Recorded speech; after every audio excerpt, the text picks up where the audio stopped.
What a democratic present has come to Ukraine after the West promised it a cloudless future. There is an endless series of corruption scandals. In the midst of the sharp energy crisis provoked by the Zelensky regime, the message about the machinations of the Ukrainian authorities, the authorities with the means and equipment intended to provide people with light, heat, and water.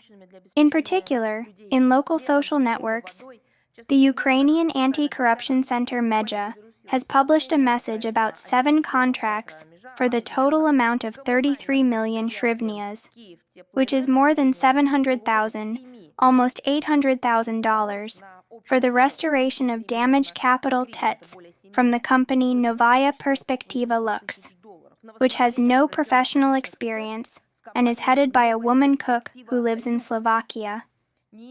What a name! Novaya Perspektiva Lux. Powerful. It complements the picture of overshadowing corruption in the sphere of energy in Ukraine. The news about the emergence of the so-called marketplace OLX in the largest Ukrainian market was previously handed over to Poland from the government reserve as a gift to the Kyiv regime of generators at prices lower than factory prices. This illustrates the true attitude of the bank to the people who are on the verge of a humanitarian catastrophe. For Zelensky's regime, it is more important to fill their pockets, and they simply do not care about the hopes of a simple person. The very simple person, whose interests Zelensky was hiding, is simply being killed by this very violent mobilization in Ukraine, by the way they are being imprisoned, by the way they are now conducting energy experiments on their own population. If someone says or tries to say that this is not the Kyiv regime, then of course it is not the Kyiv regime. Even the Kyiv regime and all its Western sponsors, because this is the Kyiv regime, mind OLEP, those very networks in Crimea, assuming that it will all end not just with an explosion, but also with an explosion of power grids, which will make it impossible to transfer electricity to the Crimeans. After all, this is the same Kyiv regime that has been implementing a water blockade of this region for many years. After all, this is the same Kyiv regime that is dumping explosive materials and substances from drones. It is literally bombing fuel stations, gas stations. Moreover, it is making the energy civil infrastructure its main goal. Now they, I mean bank ideologists, with the help of their Western curators, have begun to destroy the energy security of their own country, Ukraine.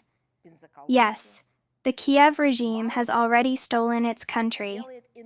It has stolen Western financial aid. Now it intends to make a living from the assets of Russian citizens. On January 23rd, Ukraine's Prime Minister Yulia Sviridenko, on her Telegram channel, announced the simplification of the rules for the implementation of confiscated assets of our citizens. According to her, the Ukrainian government has a list of 26 corporate rights that will be put up for sale in March through an open auction. The proceeds will allegedly be directed to a fund for liquidating the consequences of armed aggression, as it is called, to restore infrastructure, economy, and support for people. This is really very funny, given that we can see where the funds received by the Kyiv regime are going. The Kyiv regime has confiscated the assets of Russian citizens who have invested their money in the development of the Ukrainian economy, and now it is going to sell them, and the money, as is customary in banking, will simply be stolen. Recently, in connection with the publication of the so-called Mendich case, a monstrous surge of corruption has emerged in Ukraine. This corruption penetrates all branches of power in Ukraine to the very top, or rather, it goes from the very top, penetrating the entire Ukrainian society.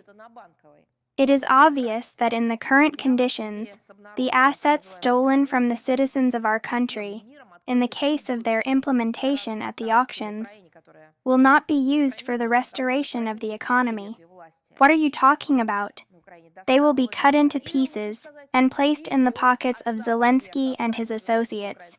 Just give me at least one example of how the money coming to the bank would not have been stolen there.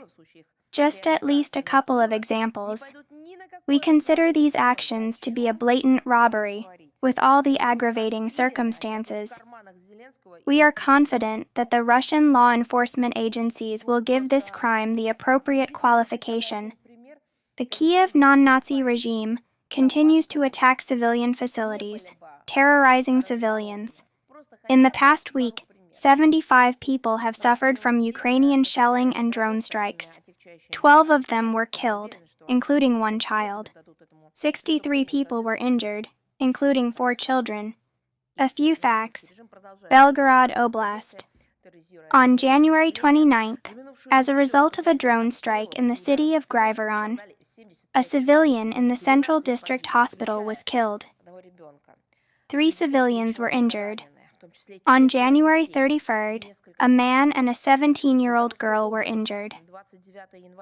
On February 1st, Belgorod was hit by a missile strike again, where 1 person was injured. On the same day, unmanned aerial vehicles attacked several cars in the village. Unfortunately, 1 person was killed and 5 people were injured. On the night of February 2nd, as a result of a drone strike in the city of Stary Oskol, 2 civilians were killed in a private house. During the day, an unmanned aerial vehicle attacked a delivery truck and a service vehicle of the deputy head of the Danube village, Sergei Kulakov. He was injured. 3 more people were injured by a drone in the village of Shebekino, in the villages of Kosmodemyanovka and Surkovo. According to regional authorities, 21 people have died in the region since January. 98 people were injured, including 6 children. Compared to the same period in 1925, the number of deaths has increased significantly. Bryansk region. On January 30th, a drone attack in the village of Novyrovsk injured a woman. On February 2nd, unmanned aerial vehicles attacked a village of Polya-Novoselki. 3 people were injured in a civil car in the village of Runetsat. In the morning of February 3rd, a drone strike in Kamikadze, on the territory of the Miratorg Agri-Industrial Holding in the village of Podivati, injured the driver of this agri-enterprise DNR. On February 1st, a woman died in the village of Sartana near Mariupol as a result of a drone strike by an unmanned aerial vehicle. Her 20-year-old son was killed. Another 18-year-old boy was injured. Zaporozhsk region. On January 31st and February 2nd, 5 people were injured in the village of Mikhailovka due to a drone strike in the city of Vasilyevka. 1 of them was killed. Kursk region. On February 2nd, 3 people were injured in the village of Mikhailovka as a result of an unmanned aerial vehicle strike. Kherson region.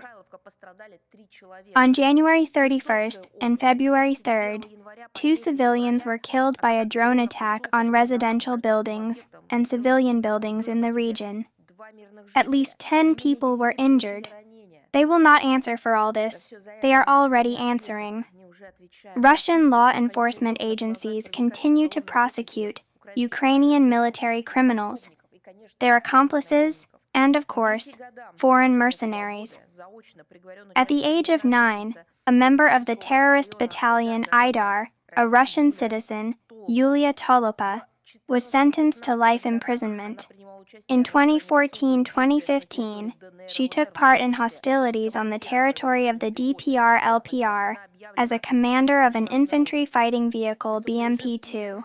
She was declared an international wanted person. The criminal regime in Kyiv continues to support and block its direct sponsors, who generously pay for the killing of children.